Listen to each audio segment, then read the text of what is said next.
እጅ ላይ በነበሩት የአህዛቦች እጅ ላይ ስለወደቀም ሊሆን ይችላል። ይሄ እኔ ምልከታ ነው። ግን ምንድነው ዋናው ፖይንት የብሉይ ኪዳኑ አምላክ በአዲስ ኪዳኑ ኮምፕሌትሊ የተለየ ነው። ለምሳሌ እስራኤላውያኖች እስራኤሎች ስማ አምላክህ እግዚአብሔር ያህዌ አንድ ነው የሚሉት። የኛ ክርስትና ደግሞ ምንድነው የሚለው አምላክ እግዚአብሔር አንድም ሶስትም ነው የሚለው። አምላክ እግዚአብሔር አንድም ሶስትም ነው። አሁን ለምሳሌ ስላሴ ስንት ናቸው ሲባል ነው አንድም ሶስትም? እግዚአብሔር ስንልኛ አንድም ሶስትም ብለን ነው የምናምነው። አሁን ስላሴ አባት ናቸው ሶስትም ናቸው። ይሄ አይነት የጸሎት ስርዓት እስራኤላውያኖች የላቸው። አንደኛ። ሁለተኛ ቦዲ አድርገው አምላክን አንዱን አባት አድርገው አንዱን ሰን አድርገው ወይም ልጅ አድርገው አንዱን ደግሞ ሆሊ ስፒሪት አድርገው አለኮ በብሉይ ኪዳን ሆሊ ስፒሪት የሚል አለ፣ ቃል የሚል አለ። እነዚህን ሰፓሬት አድርገው ለይተው ማለት ነው አካላቶቹ ለይተው ከዛ በኋላ ደግሞ መለኮት የሚባል ደግሞ አድርገው አንድ መለኮት ብለው እንደዚህ አይነት የለም። እሱ ስላሴ ነው። ስላሴን የካድክበትን ስጠይቀህ ትነግረኛለህ። አሁን ክርስቶስን የካድክበትን እኮ አልነገርከኝም። ጉዳይ ዲያይ መጀመሪያ ክርስቶስን እንዴት እንደካድክ አምላክነትን ክደህ ሰው ነው ልትል የቻልክበት፣ ከዛ ደግሞ ስላሴን እንዴት እንደካድክ እንሄድበታለን። እንዴት አሳመነክ? እንዴት ሰውነቱን ካድክ የሚለው እንትን ከከበደክ እስቲ ሰውነቱን ለመቀበል አምላክነቱን ለመተው ምንድነው የትኛው የቁርአን ክፍል ነው ያሳመነክ? አላህ እውነተኛ አምላክ መሆኑን ያሳመነክ የትኛው ነው? እኛም ብናውቀው ደስ ይለናል። ኦኬ ሞር እኔ ከቁርአን ክፍል ሱረቱል አልማኢዳን አንብቢው 5:7 እስከ 73 እስከ 75 ያለውን አንብቢው 5 ከ103 እስከ 108 ድረስ ያለውን አንብቢው። ኢየሱስና አላህ የሚነጋገሩትን ንግግሮች አንብቢ። የቁርአን ክፍል ብዙ ልሰጥሽ እችላለሁ። ሱራ 157ንም አንብቢው። ሌሎችንም ክፍሎች እሰጥሻለሁ ካስፈለገ የቁርአን ክፍል ስለ ኢየሱስ ያለው ምልከታ ሞር ደግሞ ሱረቱል መርያም ኢየሱስና ኢሳ አንድ ነው ብለህ ነው የምታምነው? አሁን አንተ ሙስሊሞች ያምናሉ እንዴ ኢየሱስና ኢሳ አንድ ነው ብለው? ኦኬ ይኸውልሽ እስልምና እንግዲህ አሁን ቁርአን ለነብዩ መሐመድ ነው የወረደው። ቁርአን ከመምጣቱ በፊት ቁርአን ከመውረዱ በፊት አረቦች የአረብ ክርስቲያኖች በኢየሱስ ያምኑ ነበረ። ኢየሱስን ያውቁታል። የሆነ አዲስ ነገር አይደለም። ኢየሱስን ያውቁታል። ነቢያቶችን ያውቃሉ። ምንም የሆነ ተመሳሳይ ያደረገው ነገር ንገረኝሽ። ኢሳና ኢየሱስ አንድ ነው ልትል የቻልክበት አንድ የሚያረጋቸው ነገር እስቲ በምን አመሳሰልከው?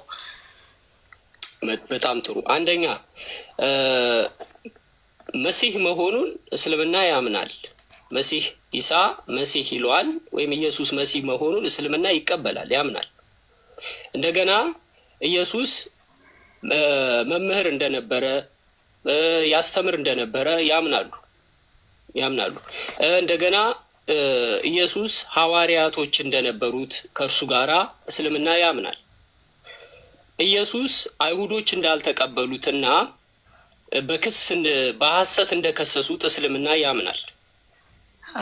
እስልምና ኢየሱስ ድንቅ የሆኑ ተአምራቶችን ያደርግ እንደነበረ ያምናሉ። ኢቨን መጽሐፍ ቅዱስ ላይ የሌሉ ተአምራቶች ሁሉ ቁርአን ላይ አሉ።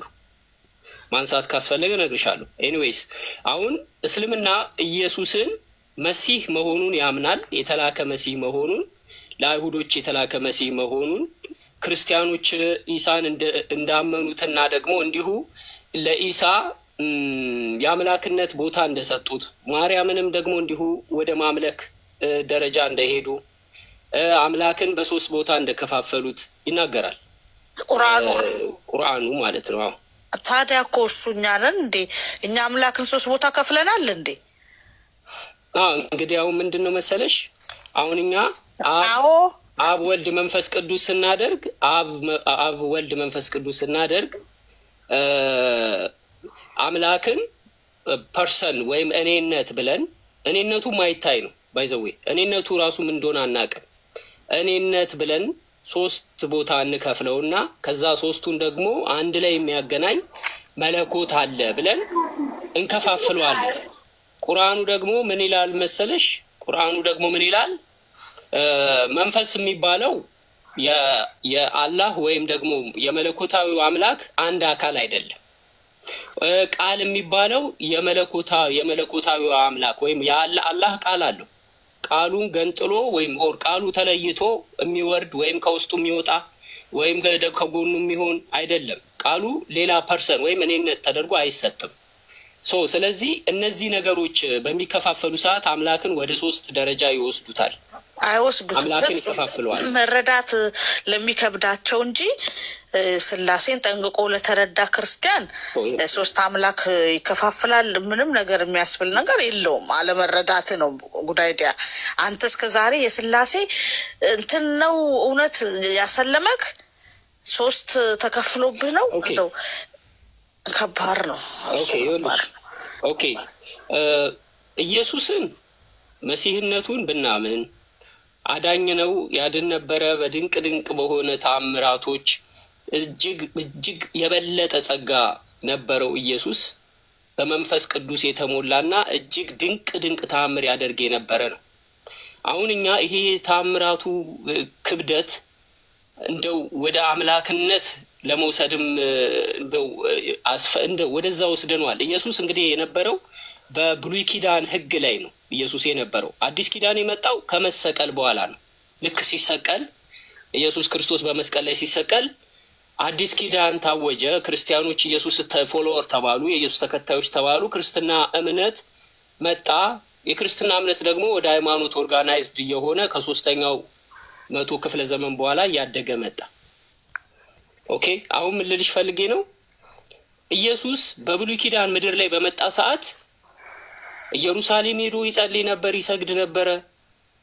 ሐዋርያቶቹም አብረውት ከአንድ ቦታ ወደ አንድ ቦታ ይከተሉት ነበር። ሰዎች በተአምሩ እያዩ መጣው አንዳንድ ጊዜ ይወድቁና በጣም ካለው ጸጋ የተነሳ ይሰግዱለታል። የአክብሮት ስግደት ምክንያቱም በብሉይ ኪዳን ሕግ ላይ ነው ኢየሱስ ያለው። የብሉይ ኪዳን ሕግ ላይ ሆኖ ኢየሱስ አምላክ ነኝ ብሎ ሌሎችን እንዲያመልኩትም አላደረገም። እንዲህ አይነት ነገር ውስጥም አልገባም። ስለዚህ አሁን ምን መጣ? ክርስትና ከመጣ በኋላ ኢየሱስን ለአሕዛቦች እንዲያመልኩት ማድረግ፣ አሕዛቦች ኢየሱስን አምላክ አድርገው እንዲቀበሉት ማድረግ። በነገራችን ላይ ይሄ ኢቭን ሐዋርያቶቹ ኢየሱስ ጌትነቱን ለአሕዛቦች እየሰበኩ ሲመጡ ራሱ ስትመለከቺ ለአይሁዶች ሲሆን ያህዌ ኦልሬዲ ያህዌን ያምኑበታል አምላክ እንደሆነ። ኢየሱስን ደግሞ ጌታ ብለው ነው የሚጠሩት። ጌትነቱን ነበር የሚቀበሉት። ይሄ አምላክ የሚለውን ቦታ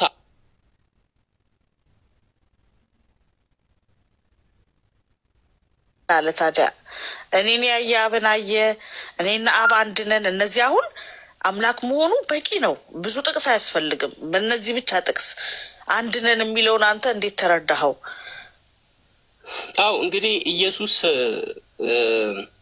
መሲህ ነው። መሲህነቱ የተቀባው ስልጣን አለ፣ የተሰጠው ስልጣን አለ። በመሲህነቱ በመቀባቱ በዛ በመሲህነቱ በመቀባቱ የአምላኩን የያህዌን ቃል ለፍጥረታት ሁሉ ለእስራኤላውያን ሁሉ በአሕዛብም ቅኝ ግዛት ስር ስለነበሩ ለአሕዛብም ጭምር ለሌሎችም ለጠፉት ለእስራኤል እነዚህ ጎረቤት የሆኑ እንደ ሳምራውያን አገሮች ለነሱም ጭምር ስለሆነ ኢየሱስ እያስተማረ የነበረው በዛ ታይም ላይ ስልጣን እንደተሰጠው አድርጎ ነው ኢየሱስ እያስተማራቸው። እንደውም በስልጣን አንድነን ማለት የስልጣን ነው ጉዳይዲያ። ኧረ ተው እየመለስክልኝ አይደለም በእውነት እንዴት? እኔ ግራ ገባኝ። እኔና አብ አንድነን እያለ ስልጣን ስለተሰጠው ነው ትለኛለህ?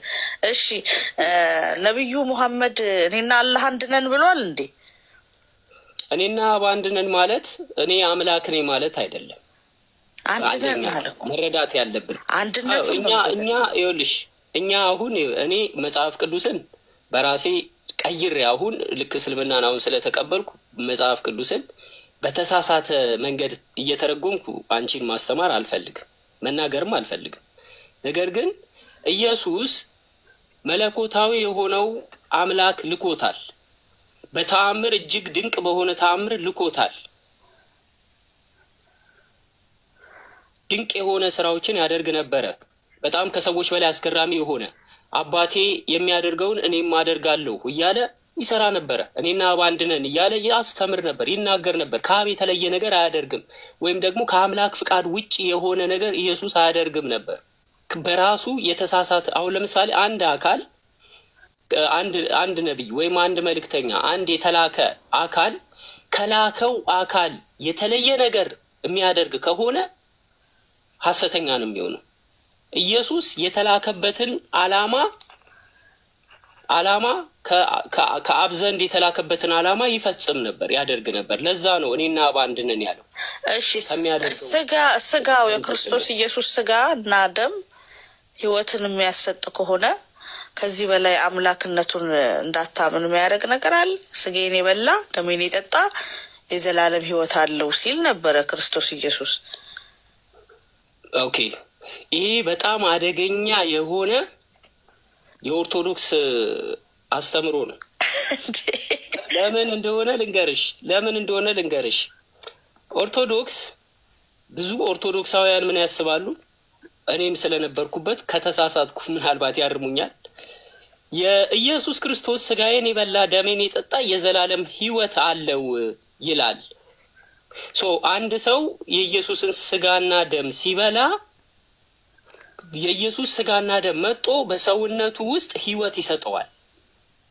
ይሄ ማለት ልክ ስጋና ደሙ ወደ ሰውነቱ ወደ ሆዱ ሲገባ ኢየሱስን እንደበላና ኢየሱስን እንደጠጣ ኢየሱስ የሚሰጠውን ህይወት በሙሉ አገኘ ማለት ነው።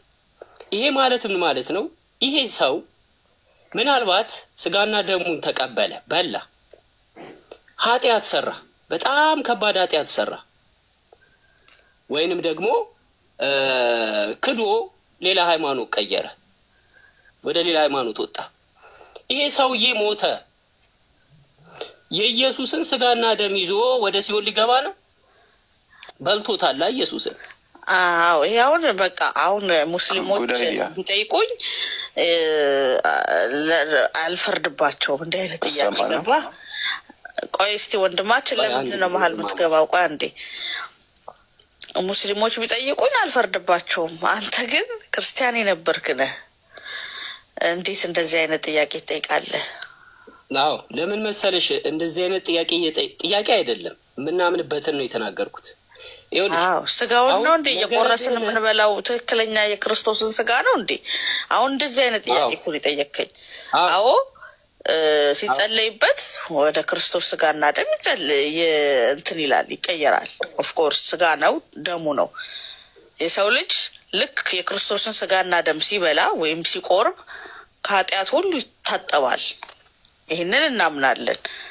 ደግሞ ኃጢአትን ሲሰራ ግን በኃጢአት ይቆሽሻል እንደገና። አንዴ አይደለም የምንበላው ስጋና ደሙን።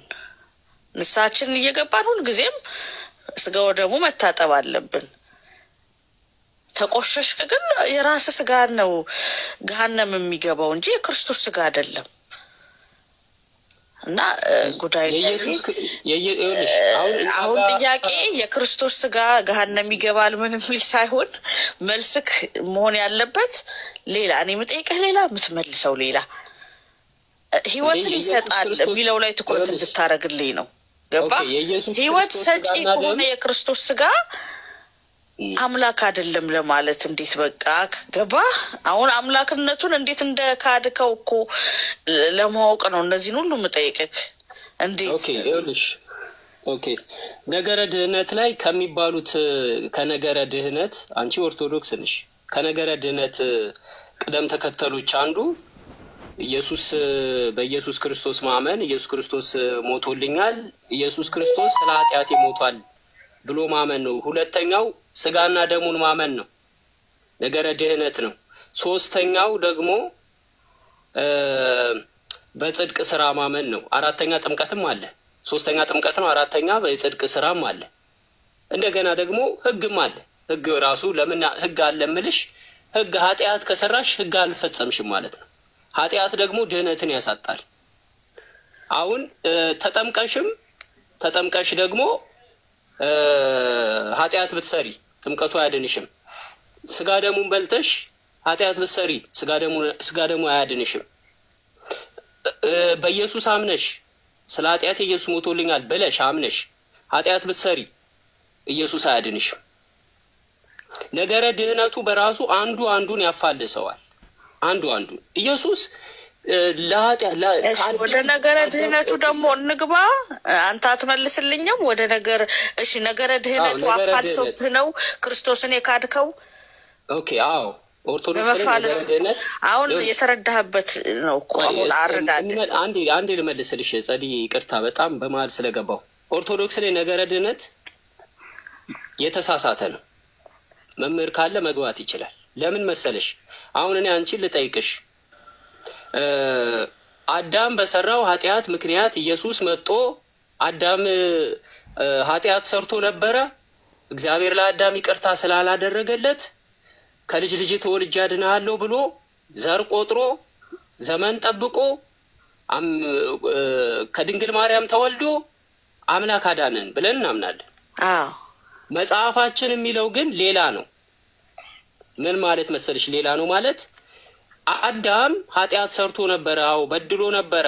አዎ ከዛ በኋላ አዳምን እግዚአብሔር ከገነት አባረረው። አዳም ከገነት ከተባረረ በኋላ እግዚአብሔር ለአዳም ይቅርታ አድርጎለታል ወይስ አላደረገለትም? አንቺ የተማርሽው አድርጎለታል። አዎ የምን ኃጢአት ማለት ምኑ ነው ይቅርታ ያደረገለት? ኃጢአቱን ነው። ኦኬ ምን ላይ ነው አድርጎለታል የሚለው ያለው? ንስሐ ገባ እኮ አዳም እንደተባረረ ንስሐ ገባ። ሰይጣን እኮ ያልዳነው እኮ ንስሐ ባለመግባቱ ነው። ኦኬ አሁን ይኸውልሽ መጽሐፈ ቀለሚንጦስ ላይ ምዕራፍ 2 ከቁጥር 16 አካባቢ ብቻ ግን መጽሐፈ ቀለሚንጦስ 2 ላይ ምን ይላል መሰለሽ? አዳም ምሕረትን ጠይቆ ነበረ። ጉዳይ አንዴ ወንድማችን ስፒሪት ስላለ ቆይ አንዴ ዋናውን ነገር ትክክለኛው ቦታ ላይ ምዕራፉን እያወጣ ወረቀቱን እያወጣ እያነበብ ካሳየን። እሺ መክፈት የሚችል ሰው ካለ እኔ አንድ ስልክ ነው ያዝኩት፣ መክፈት ይችላል። እኔ ያው ብዙ አላማከር በላይ ለሌሎቹ ምድል እንስጥ። ግን ጉዳይ ኤግዛክትሊ አልነገርከኝ። በቃ የፈለኩትን ፖይንቶች እየነገርከኝ አይደለም።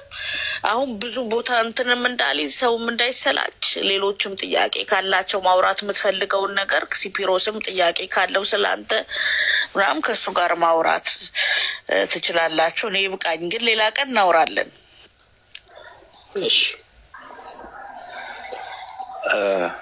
I think Spiros እንማማርና ስፒር ተራበተና የድነት መንገድ ነው።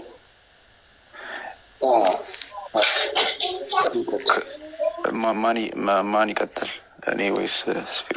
እንማማር ስለቀደምክ እንማማር ቀጥልና ከዛ ቀጥሎ እኔ አጥር ያለ ጥያቄ ነው። እሺ ሰላም ላንተ ይሁን ጉዳዲያ። እግዚአብሔር ይመስገን። እንኳን ደህና መጣችሁ። አሜን አሜን። ሶ ጉድ አይዲያ። ቅድም አብርሃሚክ ሪሊጅን ብለህ ጀምረህ ነበረና ሶ አብርሃሚክ ሪሊጅን የተባሉት ሶስቱ አብርሃሚክ ሪሊጅን ብለህ ጁዳይዝም፣ ክርስቲያኒቲ እና እስላም ብለህ ነበረ። በሶስቱ የእምነት መጽሐፍቶች አሉ አይደለ? ይሰማል? አዎ ይሰማል። እየሰማሁ ቀጥል። እና ሶስቱ የእምነት መጽሐፍቶች ካሉ አሚን ለሶስቱ ሃይማኖቶች መመሪያ የሆኑ መጽሐፍቶች አሉ። መጽሐፍቶቹ ላይ ምንድነው ያለ እይታ ማለት መሰረታቸውን እሱንና እኔ ኢየሱስ ማን ነው የሚለው ላይ ነው እኔ ማወቅ የፈለኩት። አጭር ጥያቄ ማለት ነው። አዲስ ኪዳን ስለ ብሉይ ኪዳን ምን ይላል ወይ ደግሞ እንጂልና ተውራት ብለን እንፍታው ከፈለክ ግን እንጂል ስለ ተውራት ምን ይላል ቁርአን ስለ እንጂልና ተውራት ምን ይላል የሚለውን ባጭሩ ትነግረን ወይም ያለህን ምልከታ ማለት ነው ማለት ተውራትና እንጂል ተበርዟል ተቀባይነት የላቸውም ነው በደምታነው ወይስ አምላክ ቃል ናቸው ግን አሁን ያለንበት ቁርአን ላይ ነው ምናምን ይያልክ ነው ወይስ እንዴት ነው የምትፈታው እሱን እና ደግሞ ስለ ኢየሱስ ማንነት ላይ ነው መጠየቅ የፈለኩት ማን ነው የሚለው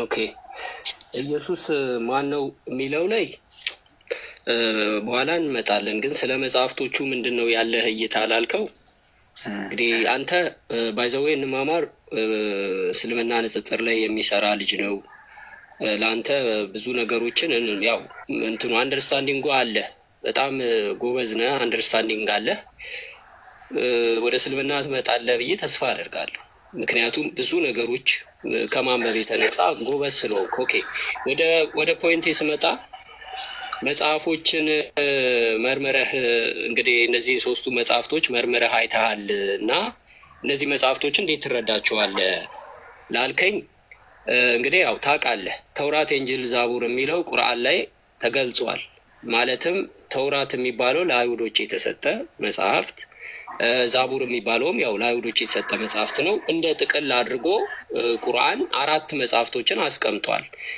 የተለያዩ እንትኖችም አሉ ያ ታውቃለህ እነዚህ ነገሮች ኦኬ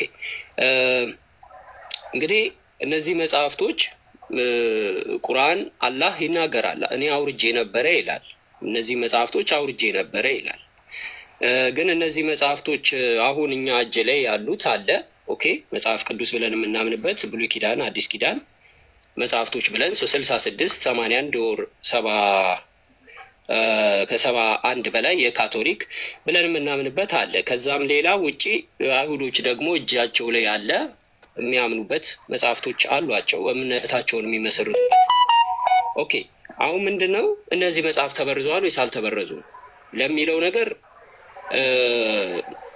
ቁርአን ጠቅላላ መጽሐፍ ቅዱስ ተበርዟል አላለም ለምንድነው ተበርዟል ያላለው አብዛኛውን ቁርአን ላይ የተተረኩ ታሪኮች ከመጽሐፍ ቅዱስ ታሪኮች ጋር ተመሳሳይ ናቸው የሚመሳሰሉ ብዙ አሉ አንዳንድ የማይመሳሰሉ አሉ እንደገና የሌሉም አሉ ኦኬ አሁን ይሄ መጽሐፍ ተበርዟል ወይስ አልተበረዘም ለሚለው መጽሐፍ ቅዱስ እንግዲህ አንተ ታውቃለህ በኦርቶዶክስ በካቶሊክ በፕሮቴስታንት እጆች ላይ ያሉ መጽሐፍ ቅዱሶች እንደገና በኦንሊ ጂሰስ የሚታተመው እንደገና ምንድነው በጆባ ዊትነስ የሚታተመው ሁሉም የራሱ መጽሐፍ ቅዱስ አለው ሁሉም ያትማል ሁሉም በራሱ መንገድ ነው የሚተረጉመው ሁሉም ለራሱ ዶክትሪን በሚመቸው መንገድ መጽሐፍ ቅዱሱን ይሰራዋል እና በሰዎች እጅ ላይ መጽሐፍ ቅዱሱ ኦሬዲ ኃላፊነቱ በሰዎች እጅ ላይ ወድቋል ቁርአንም ስንመለከት በእርግጥ አላህ ቃሉን አምጥቷል በሙስሊም አማኝ በሆኑ በነብዩ መሐመድ ሰሃባዎች እጅ ላይ ወድቋል ቁርአኑ ነገር ግን እጃቸውን ቁርአኑ ላይ አላስገቡበትም የቁርአንን ቃል የአላህን ቃል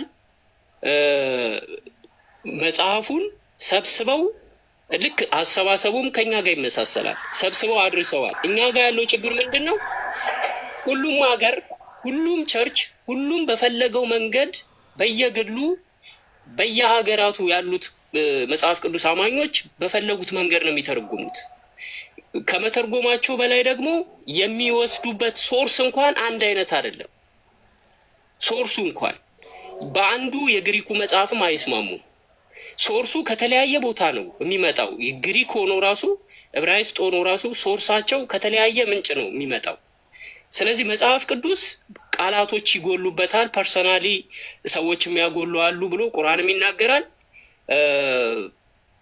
አንተም ታውቀዋለህ መጽሐፍ ቅዱስ እውነት ነው ወይ ሰዎች እየበረዙብን ነው ወይ ለሚለው አሁን እንኳን በትልቁ የክርስትና እምነት ችግር መጽሐፍ ቅዱስ ላይ የሚሰራ ወንጀል ነው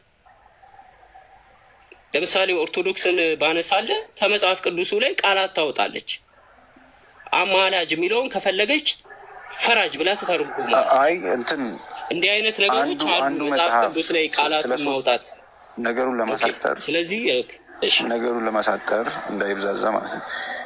አንዱ መጽሐፍ ስለሌላው ምን ይላል የሚለው ነው። 3 ጠቅሰናል። 3ቱ ጅብሪል አልኩኝ። እንጂል ስለ ተውራት ምን ይላል፣ ቁርአንስ ስለ ተውራትና እንጂል ምን ይላል ነው እንጂ የራሳችን አረዳድ አይደለም። እሱን ባጭሩ ትመልስልኝና ከዛ ኢየሱስ ማን ነው፣ ስለ ኢየሱስ እንዴት ነው ልናውቅ የምንችለው ማንነቱን እና እሱ ማን ነኝ ብሎ የመጣው ትክክለኛ ማንነቱን እንዴት ነው የምንረዳው ነው። እሱ ነው ጥያቄ እንጂ ብዙ አተታ አያስፈልገውም። ምን ሆነ እንዲህ ምናምን ውስጥ አያስፈልገውም ለጊዜው ማለት ነው፣ እንዳይራዝም ብዬ ነው። ኦኬ እንግዲህ እኛ ስለ ኢየሱስ ክርስቶስ የነገሩን ሐዋርያቶች አሉ። ሐዋርያቶቹ የአይን እማኞች ናቸው፣ እውነት ነው። ነገር ግን ደግሞ ሐዋርያቶቹ ባሉበት ጊዜ መላእክቶች አሉ። መላእክቶች ድንገት ነቢዩ መሐመድ ሲመጣ የመጡ አይደሉም። ለምሳሌ ጅብሪል ወይም ገብርኤል የምንለው ሐዋርያቶች በነበሩበት ዘመን ነበር። ስለዚህ ገብርኤል እያንዳንዱ የሚደረገውን ነገር መልአክ ነው ያያል። አሁን ገብርኤል መልአክ አለ፣ ምስክር ነው። አሁን እኛ ጋራ ወንጌላውያኖች 12 አሉ፣ የበጉ ሐዋርያ የሚባሉት። ከ12ቱ የሁለቱ ብቻ ነው የበጉ ሐዋርያቶች ወንጌል ለኛ የደረሰን። የሌሎቹ በአጠቃላይ 10 የሚባሉት የለንም። 10ዎቹ ምን እንዳሉ ምን መረጃዎች የለንም። ማቴዎስና ዮሐንስ አንዴ ሊጨርስልና እቺን ነገር አሁን ይኸውልህ አስሮቹ ማነው መምህር ያደርጋል ሲናገሩም ነበር። ሌሎች ወንጌላቶች ነበሩ ህማማቶችን ባለመናገራቸው ሪጀክት ተደርገዋል። እንደገና ደግሞ የተለያየ ሐሰተኛ መጽሐፍቶችም ስለነበሩ በሚል ብዙ ሪጀክት የተደረጉ መጽሐፍቶች አሉ። ለምሳሌ እኔ ከእንትን ለማንበብ የሞከርኳቸው መጽሐፍቶች አሉ። ለምሳሌ የቶማስ ወንጌል፣ የያዕቆብ ወንጌል የሚባሉትን ለማየት ሞክሬያለሁ። የሚናገሩት ኢየሱስ ምድር ላይ ያለ ያደረጋቸውን ትምህርቶችና ድንቅ ታምራቶች ይናገራሉ። ነገር ግን ኢየሱስ ክርስቶስ መሰቀል የሚባል ነገር እነሱ ጋር የተጻፈ የለም፣ መረጃ የለም። እኔ በአይኔ ያየሁትና ያነበብኩትን ነው የምነግርህ። አሉ መጽሐፍቶቹ ፒዲኤፍ አሉ፣ ከፈለክ ማየት ትችላለህ። ምን ልልህ ፈልጌ ነው? ችግር የለውም። ኦኬ ምን ልልህ ፈልጌ መሰለህ? እኛ ጋር የሁለቱ ወንጌላውያኖች ተመርጦ የዮሐንስና የማቴዎስ ወንጌል ነው ምስክርነት የደረሰን። ሁለቱ ደግሞ ከሐዋርያት የተማሩ ተብለው ሉቃስና ማርቆስ ደረሰን። አሁን የታሪክ ዘገባዎችና በወቅቱ የነበሩ ብዙ አስተምሮቶች ነበሩ። ኦኬ ብዙ አስተምሮቶች ነበሩ። ይሄንን ያው አንተም ተረዝሟል። ምን መሰለህ አሁን የመጽሐፉ ባለቤቶች ብሎ የሚጠቅሰው ማንን ነው? አይሁድና ክርስቲያኖችን አይደለ? ያ ደግሞ መጽሐፉ ባለቤቶች ከተባለ እነሱ የሚያምኑበት መጽሐፍ ነው። ተቀባይነት ሰጥተውት አምነውበት የሚከተሉት በዘመኑ አሁን እንደ አንድ ጥራዝ መቀበል የተጀመረው መቼ ነው? ታሪኩን ካወቀው ከ397 ጀምሮ ነው። እንደ ትክክለኛ ያልሆኑትን ወይም ትክክል አይደሉም ቅድም እንደጠቀስከው ዲያቆን ያሬጋልም እንዳብራራው የጌታን ስቅለት አያነሱም፣ ህማማቱን አያነሱም ምናምን ብሎ የገለጻቸው አለ። እነሱ ስለማይገልጹት ወይ ደግሞ ሌላ ምክንያት አለ። ብቻ ከብሉይ ኪዳንና ከአዲስ ኪዳን የሚስማማውን የቤተክርስቲያን አባቶች ትክክለኛው ይሄ ነው ብለው ትክክለኞቹን አንጥረው እንደ አንድ ጥራዝ እንዲዘጋጅ የተፈለገውም ከሐሰተኞቹ ወይም ተቀባይነት ከሌላቸው ለመለየት ነው። እንደ አንድ ጥራዝ ማስቀምጡም የተፈለገው እንጂ ኢንዲፔንደንትሊ ነበሩ መጽሐፍቶቹ ተጽፈው ነበረ እና እንደ አንድ ጥራዝ ጻፉት። የመጽሐፉ ባለቤቶች ሲባል እንግዲህ እንደ አንድ ጥራዝ ከ4ኛው ሴንቸሪ በኋላ እንደ አንድ ጥራዝ ስለኖረ በታሪክ ክርስቲያኖች የመጽሐፉ ባለቤቶች ሲባሉ የእነሱን መጽሐፍ ስንል ትክክለኞቹን ነው እንጂ እነሱ በክርስቲያኖች ተቀባይነት የሌለውን ሪጀክት የተደረጉትን አይደለም መቼም። ስለዚህ አሁን ተቀባይነት ባላቸው ላይ ብቻ እናውራ እንጂ የቶማስ ወንጌል፣ የማርያም ወንጌል በሐዋርያት ስም የተለያዩ ወንጌላት ተጽፈው ነበረ። ያንን ተቀባይነት ሳይሰጧቸው ተቀባይነት ያላቸው እነዚህ ናቸው ብለው ከብሉይ ኪዳንም የሚስማሙትን ለዘመኑ የቀረቡ የቤተክርስቲያን አባቶች በዘመኑ በቃ ወስነዋል፣ ትክክለኞቹን ማለት ነው። እኛ አምነን የተቀበልነው ክርስቲያኖች ይህንን ነው ማለት አምነው እነሱ የተቀበሉት እኛም የተቀበልነው ማለት ነው። ሶ የመጽሐፉ ባለቤቶች ከተባለ ያንን ነው ሊመለከት የሚችለው እና ትክክለኛው ላይ እናተኩር ነው። አሁን የቶማስ ወንጌሉ ምናምን መጥቀስ አያስፈልግም እና በዛ መሰረት በትክክለኛው ወንጌል መሰረት ኢየሱስ ማን ነው? ኦኬ፣ በመጀመሪያ ትክክለኛ የሚባል ነገር አለ ለማለት ይቸግራል። ትክክለኛ ብለህ አሁን አንተ የምታምነው ክርስቲያን ስለሆንክ መጽሐፉ የደረሰህ አለ፣ እሱን ትክክለኛ ነው ብለህ ታምናለህ። ልክ ነው፣ እንደዛ ብለህ ታምናለህ። ነገር ግን ማመን ደግሞ ካለብህ ቀጥሎ የአምላክ ቃል መጥቶልሃል። የአምላክ ቃል መጥቷል። አሁን ምንድነው ዋናው ፖይንት? አላህ አምላክ መሆኑን ማወቅ ላይ ነው። እሱን ካወቅ የፈጣሪ ቃል በየትኛውም መጨረሻም ሊመጣ ይችላል። ሁሉንም ደግሞ ፈጣሪ ያለውን ታሪክ መላእክቶቹ አሉ፣ ፈጣሪ አለ፣ ሁሉንም ያውቃል። ስለሚያውቅ መጨረሻ ላይ አምላክ የመጽሐፍቶች የብሉይ ኪዳንንም የአዲስ ኪዳንንም ታሪኮች የነበሩ የነቢያቶች ዓላማ ሁሉንም በቁርአን ላይ ሁሉም የተላኩበትን ዓላማና መልእክት እያንዳንዱን ዘርዝሮታል። ስለዚህ ትክክለኛነቱን ለማረጋገጥ ከፈለክ ቁርአን ላይ መምጣት አለብህ። መጽሐፍ ቅዱስ ላይ የዘመናት ልዩነት አለ። ለምሳሌ ብሉይ ኪዳን አለ። ብሉይ ኪዳን ታይም ላይ መጽሐፍቶች አልተሰበሰቡም። በኋላ በዘመናት መጽሐፍቶቹ ከሰው እጆች ወደ ሰው እጆች እየተላለፉ ነው የመጡት። በኋላ በአዲሱ ኪዳን እና በብሉይ ኪዳን መግቢያ ታይም ላይ የብሉይ ኪዳን መጽሐፍቶች ለመሰብሰብ ተሞክሯል። ከዛ ከ97 ዓመት በኋላ ደግሞ ማለትም የመጀመሪያዎቹ ክርስቲያኖች በኋላ አዲስ ኪዳን መጽሐፍቶች ተጠናቀቀና ተጽፎ በሁለተኛውና ሶስተኛው ሴንቸሪ ላይ 200ኛውና ሶስተኛው መቶ ሴንቸሪ ላይ አዲስ ኪዳን ተጻፈ። ከዛ እንደላይ ተጠቃለለ ማለት ነው። ብሉይ ኪዳኑም አዲስ ኪዳኑም አብሮ ተጻፈና ካኖናይዝድ ሆነ። አሁን እኛ የምናምነው ባይብል እጃችን ላይ ሆነ።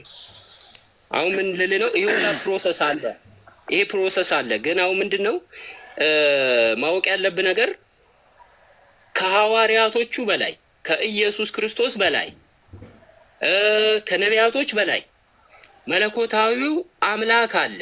እርሱ ሁሉን ነገር ደግሞ አዋቂ ነው፣ ያውቃል። ካስፈለገ አሮጌውን ይሽረዋል፣ አዲስ ያመጣል።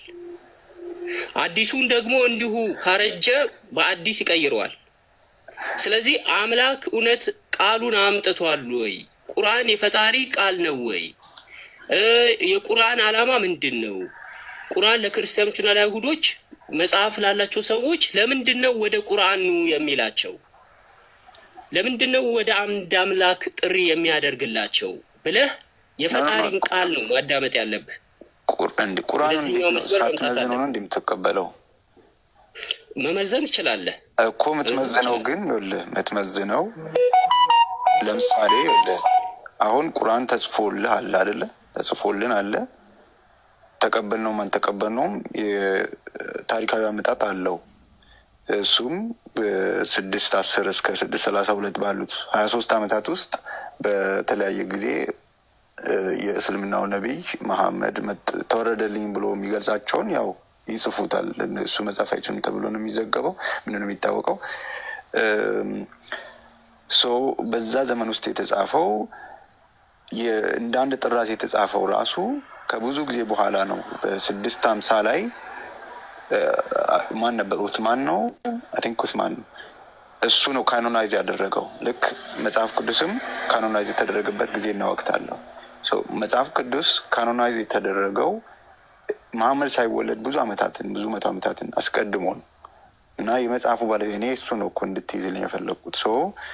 እንደ አንድ ጥራት ኦልሬዲ ተቀባይነት ኖሮት የነበረ መጽሐፍ ቅዱስ አለ። አሁንም ድረስ የምንቀበለው ያንን መሐመድ ሳይወለድ በፊት የነበረው ማለት ነው። እና መሐመድ ደግሞ ሲወለድ በ570 ላይ ነብይነቱን በ610 ጀምሮ ተወረደልኝ ብሎ ተውራትና እንጂል አረጋጋጭ ብሎ መጥቶ እና እንጂል በዛን ወቅት በሱ ዘመን ኦልሬዲ እንዳንድ ጥራት ተዘጋጅቷል መጽሐፍ ቅዱስ። ኦኬ ሶ ቶማስ ምናምን አይደለም፣ የቶማስ ወንጌል የምናምን ወንጌል አይደለም እዚህ ጋር እንጂል ሲባል እና እሱም ማንሳቱ አያስፈልግም። እዛ ስህተት ቢኖር ኖሮ ይሄንን መግለጽ ይችል ነበር መጨረሻ ላይ ሲመጣ፣ ወይም ውዝግብ ካለ ትክክለኛ ወንጌሎቹ እነዚህ አይደለም የሚለው እንደዚህ አይነት ውዝግብ እንኳን ቢኖር ያንን ቁርአን ማጥራት ይችል ነበር፣ ያንን አረጋጋጭ ነኝ ካለ ማለት ነው። ነገር ግን እንደዚህ ምንም አያነሳም። እሱ ሰዎቹን ነው እንደዚህ አትበሉ እንደዚህ አትበሉ ብሎ ሰዎቹን የሚወቅሰው። አሁን እኛም አይሁዶችን የምንዋቀሰው በዛ ነው። መጽሐፍቶቻችን አንድ አይነት ናቸው። እኛ መጽሐፍቱ ተበርዟል አንልም፣ ግን የእነሱ አረዳድ ልክ አይደለም ነው የምንለው። መጽሐፉ ልክ ነው፣ እውነተኛ ታሪክ ነው፣ የነቢያቱ ታሪክ። አሁን የሙሴን ታሪክ እንውሰድ፣ የአብርሃምን ታሪክ እንውሰድ፣ የሁሉንም ታሪክ ብንወስድ የእኛ መጽሐፍ ቅዱስ እና የእነሱ መጽሐፍ ቅዱስ አንድ አይነት ነው፣ ሌላ ማንነት የለም። እንደ ቁርአን ግን ሲመጣ አረጋጋጭ ነኝ ብሎ ይመጣል፣ ግን ሌላ ማንነት ነው የሚሰጠው ነው። እና አስቀድሞ ያለው ኢየሱስና ቁርአን ላይ የተነገረው በመሐመድ ብቻ የተነገረው የኢየሱስ ማንነት ይለያል ነው። እና እኔ ኢየሱስን ንገረኝ፣ ኢየሱስ ማን ነው? አስቀድሞ የሚታወቀው ማን ነው? አሁንስ ማን ነው ቁርአን ላይ የተነገረው? እሱን እኔ ፎከስ አድርገን እንድትመልስልኝ የፈለግኩት። ኦኬ ያው ታሪካዊ አመጣጡን አንስታል። ኢትስ ኦኬ ብዙም አናወራበትም። መጽሐፍ ቅዱስ አሰባሰብ፣ ቁርአን አሰባሰብ ሰዎች ናቸው የሰበሰቡት። አዎ መጀመሪያ ግን ነቢዩ መሐመድ መገለጥ ሲመጣ መገለጦቹ ተጽፈው ነበረ፣ የነበረውን የሰበሰቡት ኦልሬዲ። ኦኬ ግን እሱ ላይ ብዙም ችግር የለም። መጽሐፍ ቅዱስ እንግዲህ አረጋጋጭ ምንድነው? ቁርአን አረጋጋጭ ሆኖ መጥቷል። አዎ ቁርአን አረጋጋጭ ሆኖ መጥቷል። የፈጣሪ ቃል መጥቷል ወደ ሰው ልጆች በሙሉ። ኢየሱስ ማን ነው ወደሚለው ልምጣ። ኢየሱስ ላይ ያለው ምልከታ ምንድን ነው? ኢየሱስ ላይ ያለው ምልከታ ምንድን ነው ለሚለው አይ ቲንክ እሱ ላይ ብናወራ ጥሩ ነው፣ የሚሻለውም እንደዛ ይመስለኛል። ኦኬ ኢየሱስን እኔ አሁንም ድረስ ክርስቲያኖች አላወቅ ነው። የኢየሱስ ነገር በጣም ዲፕሊ አሁንም ድረስ ዓለም የማትግባባበት ብዙ የሆነ አመለካከት በኢየሱስ ላይ ያለን ምልከታዎች አሉ። መጽሐፍ ቅዱስ በቃ እንደ መጽሐፍ ቅዱስ አገላለጽ ማን ነው ኢየሱስ? አለቀ። እሱ እንደ ባይብል ነው ያረዳል ሊኖር ይችላል፣ ችግር የለውም። እንደ ባይብል ይኸውልህ፣ አንዳንዶች ክርስቲያን የሆኑ ሴክቶች ነው ማውራክ ባይብልን የሚያምኑ እጃቸው ላይ ያለ ኖ ሰክቶቹን ተዋቸው። እኔ መጽሐፍ ባይብልን በቃ ባይብልን መሰረት አድርገህ ኢየሱስ ማን ነው አለቀ። እሱ ነው እኮ። እሺ ይኸውልህ መጽሐፍ ቅዱስ ላይ ኢየሱስ ማን ነው የሚለው ጥያቄ ራሱ ኢየሱስ ክርስቶስ ጠይቆ ነበረ። በማቴዎስ ወንጌል ምዕራፍ 16:17 እስከ 18 አካባቢ ሐዋርያው ጳውሎስ ማነው ጴጥሮስ ሐዋርያው ጴጥሮስ መልሶለታል 16:18 አካባቢ። ኦኬ አሁን ምንድነው ፖይንቱ? ምን መሰለ? የኢየሱስ ማንነት አሁንም ለክርስቲያኖች ጥያቄ ነው። ኢየሱስ ማን ነው የሚለው እኔ አሁንም ለአንተ ማቀርብልህ ኢየሱስ ማን ነው የሚለው ጥያቄ ነው። ለምንድነው? ግልጽ ስላልሆነ። ቆይ አንዴ እንትን እንዳትለኝ። የኢየሱስ ማንነት በጣሙን በደንብ ግልጽ የሆነው ቁርአን ላይ ነው። መጽሐፍ ቅዱስ ላይ ሐዋርያቶቹን ጠየቃቸው፣ ሁሉም ያላቸው ምልከታ ተናገሩ። ጴጥሮስን ጠየቀው። ጴጥሮስ ደግሞ የሕያው እግዚአብሔር ልጅ ነህ አለው። የሕያው እግዚአብሔር ልጅ ነህ አለው እንጂ እግዚአብሔር ነህ አላለው። ወይም ደግሞ ከመለኮት የተወለደ መለኮት ነህ አላለው። እንደዛ አይነት ኮንሴፕት አይደለም። ግን ጴጥሮስ የእግዚአብሔር ልጅ መሆኑን ተናገረ መጽሐፍ ቅዱሱ ላይ። እኛ ደግሞ ከመለኮት የተወለደ መለኮት ብለን ዲፋይን አደረግ ነው። አሁን የኢየሱስ ላይ ያለን አንደርስታንዲንግ በጣም የተለያየ ነው። የመጀመሪያዎቹ ክርስቲያኖች ኢየሱስን ጌታ ብለው እያስተማሩ ጌትነቱን በማጥመቅ ለሌሎች ኢየሱስን ጌትነት እንዲቀበሉ በማድረግ ነው መጽሐፉም የሚያልቀው። ትንሽ ራእይ ዮሐንስ በጣም ትንቢታዊ የሆነ ራእይ የሆኑ ነገሮች አሉ። እሱም ማንም አይተርጉመውም፣ ሁሉም በፈለገው መንገድ ነው የሚተርጉመው ራእይ ዮሐንስን። ኦኬ ኢየሱስ ላይ ያለው ምልከታ ግልጽ አይደለም ለክርስቲያኑ። ምክንያቱም ለምሳሌ የመጀመሪያዎቹ ክርስቲያኖች ካለፉ በኋላ 200ኛው ሴንቸሪ ላይ የነበሩት የመጀመሪያዎቹ ክርስቲያኖች አለፉ። ከዛ በኋላ እስከ 200 ሴንቸሪ ያሉት 300ኛው ሴንቸሪ ላይ ያሉት ኢየሱስ ላይ የተለያየ አመለካከት አንድ ባይብል ይዘው የተለያየ አመለካከት ነበራቸው። ከነዛ መካከል አሪዮስን ማንሳት ይቻላል። አሪዮስ ኢየሱስ እንደዚህ ነው ብሎ ተነሳ። በክርስትናው መካከል ምንም አሁንም ድረስ መግባባት የሌለው ነገር የኢየሱስ ማንነት ነው። ኢየሱስ ማን ነው የሚለው የተለያየ አይነት አመለካከት አለ። አሁን የምታያቸው ሴክቶች እንዲፈጠሩ አድርጓል። ኦኬ ቆይ አንዴ ጨርሻለሁ። ቁርአን ምን ይላል? ቁርአን ለዚህ መፍትሄ አለው። አሁን ቁርአን ይኸውልህ ልክ ኢየሱስን አምላክ ስታደርገው ምን ላይ ትሄዳለህ መሰለህ? ካቶሊክና ኦርቶዶክስ ላይ ትሄዳለህ። ካቶሊክና ኦርቶዶክስን ለሁለት ለያቸው። ኢየሱስ አምላክ ሆነና ሁለት ባህሪ፣ አንድ ባህሪ፣ አንዱ ሁለት አረገ። ከዛ በኋላ ደግሞ የኢየሱስ ማንነት ወደ ክርስቲዮሎጂ ማለት ነው ስትገባ መለኮት ምንድነው ስጋዊ አካልን የወለደችው ማርያም ጋር ደግሞ ልዩነት አመጣ። እናቱ ነች፣ የአምላክ እናት ነች፣ የአምላክ እናት አይደለችም የሚለው ከዛ በኋላ እየወረደ ሲመጣ ብዙ አማላጅ ነው ወይ እንትን ነው የሚለው እሱ የአማኞች ምልከታ ነው። ግን እሱ ውስጥ ጨርሻለሁ ነው ብሮ ጨርሻለሁ፣ እለቅልሃለሁ እና አንተ መልስበት ከፈለግ ችግር የለውም። አሁን ምን ልልህ ፈልጌ ነው፣ ቁርአን ከት ያደርገዋል ለችግሮች ሁሉ መፍትሄ ኢየሱስ አምላክ አይደለም ብሎ ቁርአን ቁጭ። ማርያም ትመገብ ነበረ እንደ ማንኛውም አይሁዳዊ ሴት፣ እንደ ማንኛውም አይሁዳዊ እናቶች እንደሚባሉት ማርያም እንደ ማንኛውም ሴት በተአምር ወልዳለች። ሌሎችም በተአምር የወለዱ አሉ። ለምሳሌ የአብርሃም ሚስት ሳራ በተአምር ነው የወለደችው።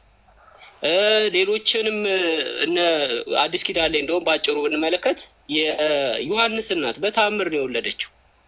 ድንቅ የሆነ ተአምራቶች ተደርገዋል። ማርያም የአምላክ እናት አይደለችም፣ ሰው ነች። ቁርአን ምን ይላል?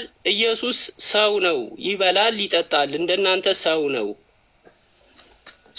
ኢየሱስ አምላክ አይደለም ብሎ ግልጽ ያደርገዋል።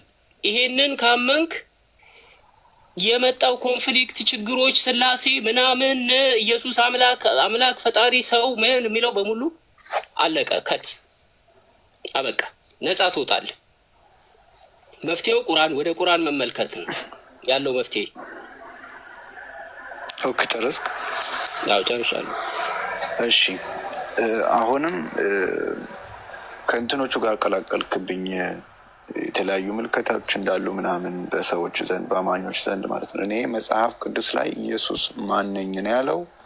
ዋና ማንነቱ ማን ነው? እና ሐዋርያትም የመሰከሩት ምንድን ነው? ስለሱ የሰበኩት ማን እንደሆነ ብለው ነው። አጭሩ ጥያቄ ይሄ ነው።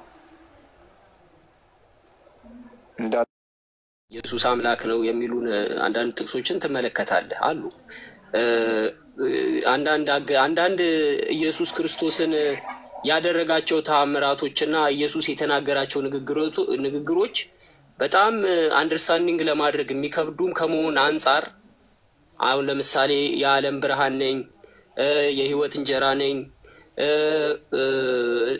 እንደዚህ አይነት እኔ ብሎ የሚናገራቸው ኢየሱስ ክርስቶስ የእነዚህን ቃላቶች በማየት ኢየሱስ ህይወት ሰጪ ነው፣ ኢየሱስ ብርሃን ነው ከማለት አንጻር መለኮታዊ አምላክ ወደ ማድረግ ወደዛ ሄዷል። ግን መጽሐፍ ቅዱሱ ላይ ኢየሱስ ምድር ላይ በነበረበት ዘመንና ኢየሱስ ከሄደ በኋላ ያለው መልከታ ማየት አለብን፣ እንማማር። ኢየሱስ ምድር ላይ በነበረበት ሰዓት አንደኛ አይመለክም፣ አምልኮት አይቀበልም፣ አምልኮትም እንዲያደርጉለት ጥሪ አላቀረበም፣ ትምህርትም አላስተማረም የአምልኮት እንዲደረግለት። ግን ማን ነው ማንነቱ ላይ ኢየሱስ ምድር ላይ በነበረ ሰዓት ነብይ ነው፣ መሲህ ነው፣ መምህር ነው ራሱ በነበረ ሰዓት። ኦኬ ቅድም ማቴዎስ ወንጌልን 16 አንስተ ነበር። እዛ ላይ ማን ነው የትኛውን ገለጻ ነው የተቀበለው ያጸደቀው እሱ? ኦኬ እንግዲህ ይኸውልህ የማቴዎስ ወንጌል ላይ ወይም ኢየሱስ የእግዚአብሔር ልጅ የሚለውን ነው የምጠይቀኝ?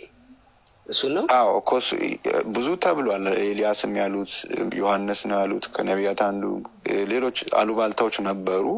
እናንተስ ማን ትሉኛላችሁ ብሎ ያጸደቀው የትኛውን መልስ ነው? ስለሱ አገላለጽ እና ደግሞ ምን ማለት ነው? እግዚአብሔር ልጅ ነው ቅድም ጠቅሰዋል። ምን ማለት ነው ያ ማለት? ኦኬ እንግዲህ እንትኖች ሐዋርያቶችም አይሁዶችም በኢየሱስ ዘመን የነበሩ አይሁዶች ኢየሱስ ላይ ያላቸው አንደርስታንዲንግ አለ። እንደገና አለ ማለት መሲሁ ከመምጣቱ በፊት ኤልያስ ይመጣል የሚልም አንደርስታንዲንግ አላቸው። ስለዚህ እያንዳንዱ አንደርስታንዲንጋቸው ምንድን ነው? ሰዎች ያስቡት የነበረው ነገር አለ። ሐዋርያቶቹ የተናገሩት መልሱን አይተው ከሆነ ልብ ብለህ አይተህ ከሆነ አንዳንዶች ኤልያስ ነው ይሉሃል። ኤልያስ ነህ አላሉትም ሐዋርያቶቹ። ወይም ደግሞ ምንድነው ጥቅሱን እያየው ጥቅሱን ብታነብልኝ ደስ ይለኛል። ኦኬ ጥሩ ላውጣለን። ኦኬ ፖይንቱ ምን? እሺ አንብበው።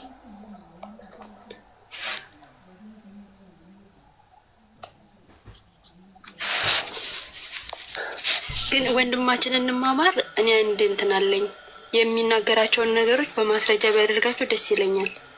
ልክ ሁሉም ነገር ስቴፕ ባይ ስቴፕ አምላክ አይደለም ሲል ማስረጃ በወረቀት ካልሆነ ደግሞ በአፕሊኬሽን ብቻ በቻለው መንገድ። አዎ አይ እንትን እንዲሁ የተናገርኩት ባይዘዌ እንማማር ስለሚያውቅ ነው። መጽሐፍቶችን ያነባል፣ ቁርአንንም ባይብልንም። ከዛ አንጻር ነው ስናገር ይገባዋል። ለሱ ይገባዋል። እዚህ ጋር እየተከታተላችሁ ያለ ሰው 704 ሰው ቁጭ ብሎ እያያችሁ ነው። ስለዚህ ለዛ ሰው ፌር ሆኖ እንዳዳምጥ እንዲማርም ጭምር ብታደርጉት ጥሩ ነው ብዬ አምናለሁ። ለአንድ ሰው ስላልሆነ እንትኑ ውይይቱ። ኦኬ እኔ ያው ምንም አንድ ስልክ ነው ያስኩትኝ። ባይዘው ውጪ ምን ያለውትኝ እንትንም አልያዝኩም፣ መጽሐፍ ነገር አልያዝኩም፣ ወር መጽሐፍ ቅዱስ ወይም ቁርአን አልያዝኩኝም። እና እኔ የምለው መክፈት አልችልም። ሪቱን የከፈትሽው አንቺ ነሽ? እኔ ነኝ የከፈትኩት። መምህር እርግጠኛ ነሽ? አዎ እንደ ክርስቲያን ቤት እኮ ነው። ታዲያ አይመስልም? ግን እየተጠየቀ ያለው ጥያቄ ከኛ ነው ወደሱ እየሄደ ያለው። እሱ ደግሞ የራሱን መልስ ነው እየሰጠ ያለው እና እኛ ደግሞ መጨረሻ ላይ የምንሰጠው መልስ አለ። ለዛ ነው ዝም ያልኩትኝ። መምህራን በሌሉበት ቤት መክፈት ተገቢ አይመስለኝም። እሺ አመሰግናለሁ። እሺ ቀጥሉ እንማማር። እሺ እና ነገሩን ስንቋጨው ማቴዎስ 16 ከቁጥር 13 ጀምረን ምናልባት ላነበው። ኢየሱስም ወደ ፊልጶስ ከቂሳርያ ሀገር በደረሰ ጊዜ ደቀ መዛሙርቱን ሰዎች የሰውን ልጅ ማን እንደሆነ ይሉታል ብሎ ጠየቀ። እነርሱም አንዳንዱ መጥምቁ ዮሐንስ፣ ሌሎችም ኤልያስ፣ ሌሎችም ኤርሚያስ ወይም ከነቢያት አንዱ ነው ይላሉ አሉት። እርሱም እናንተስ እኔ ማን እንደሆንሁ ትላላችሁ አላቸው። ስምዖን ጴጥሮስም መልሶ አንተ ክርስቶስ የሕያው እግዚአብሔር ልጅ ነህ አለ። ኢየሱስም መልሶ እንዲህ አለው፣ የዮና ልጅ ስምዖን ሆይ በሰማያት ያለው አባቴ እንጂ ሥጋና ደም ይህን አልገለጠልህምና ብፁዕ ነህ። እኔም እልሃለሁ አንተ ጴጥሮስ ነህ፣ በዚህችም ዓለት ላይ ቤተክርስቲያኔን እሰራለሁ፣ የገሃነም ደጆችም አይችሏትም። ዋናው ማንነቱ ምንድን ነው እዚህ ጋር የተገለጸው? ኦኬ እሺ ያስመሰከረው ስለ ራሱ ማንነት ኢየሱስ ምን የሚለውን ነው? ኦኬ እንግዲህ ሰዎች ስለ ሰው ማን ይሉታል ነው ጥያቄው። የሚሉት አለ፣ ሐዋርያቶቹ ደግሞ የሚሰሙት ነገር አለ፣ ከሰዎች የሚሰሙት ነገር። እሱን እኮ ጨረስ ነው። ኦኬ አሁን ምንድን ነው ሐዋርያቶቹ እየተናገሩ ያሉት? የራሳቸው ምልከታ ሳይሆን የሰዎችም ምልከታ ነው እየተናገሩ ያሉት። እሱማ መጥምቁ ዮሐንስ ይሉሃል። እሱስ መጥቀስ እኮ አያስፈልግም። መጥምቁ ዮሐንስ ይሉሃል፣ ኤልያስ ይሉሃል፣ ኤርሚያስ ይሉሃል። ያው ባሉባልታ ደረጃ ስለሱ እዚህ ጋር እንትን ይሄን ላነሳ የፈለኩ ለመሰለ ኦኬ አሁን ወደ ጴጥሮስ መልስ እንሂድና ጴጥሮስ እናንተ እኔን ማን ትሉኛላችሁ ሲል ጴጥሮስ የሕያው እግዚአብሔር ልጅ ነው አለው። የእግዚአብሔር ልጅ ብሎ ጴጥሮስ ተናገረ። የብሩክ ልጅ እግዚአብሔር ልጅ ተብሎ በመጽሐፍ ቅዱስ ላይ ተገልጿል። ኦኬ አሁን የእግዚአብሔር